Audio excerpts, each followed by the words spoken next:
It's a question many of us are asking ourselves: what year would be the best to retire? That single question is the concept behind target date funds, which are quickly growing in popularity. Tonight, local financial professional Mike Koyenden is here to discuss the pros and cons of investing in target date funds. And Mike, thanks for stopping by. Thanks for having me, John. Yes, first question, what exactly are these? Well, they're mutual funds that adjust the risk of the investments inside that fund as you get to retirement. So maybe you're 58 years old and you're going to retire near 2025, so you might find a 2025 target fund. So you usually have that date at the end of that mutual fund, tells you what year you plan on retiring. They got to be really popular these days. 600% increase from where it was a decade ago. Wow. $1.1 trillion in target funds today. Good. I was talking with my guy at Fidelity about this a little bit. So yeah, it's good to know a little bit more about those. Pros and cons, though. I understand there are a few of each. Yeah, let's start with the pros. For that young investor, maybe who's just starting a 401k, 403b, not sure what to invest in, it's a good easy way just to pick a fund, right? And you don't have that time. And also for that busy person, maybe you're raising a family and you don't have that time, or you don't want to know that knowledge about what each fund is doing.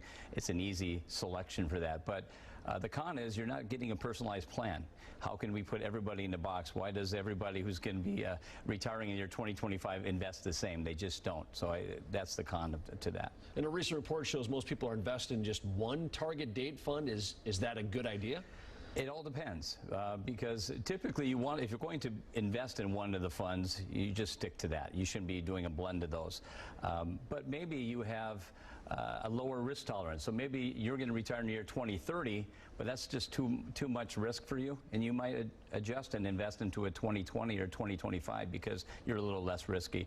But also each company is different. You said you had Fidelity, John, but Fidelity's 2025 fund will look different than T. Rowe Price's, which will look different than BlackRock and Vanguard. And one might be moderate, one might be moderate aggressive. So from company to company, they change by risk. So what's a good way to choose between target date funds so you don't get into trouble here? Do your research, first of all. So there's a lot of good tools. I like to go online. You can go to FINRA, but I like to go to Yahoo Finance. You can plug in that ticker symbol to find out a lot of details. First of all, you want to find out what are the fees. Some are really actively managed. It may be a little bit more expensive, but some are passively managed with index funds. Will be less expensive. But then also you have the allocations, the risk in there. Some are, if they're further away, they're more heavily in stocks, equities, less in bonds. The closer you get to retirement, they're in more bonds. And the problem, as interest rates go up, which they're going right now, bond values are losing.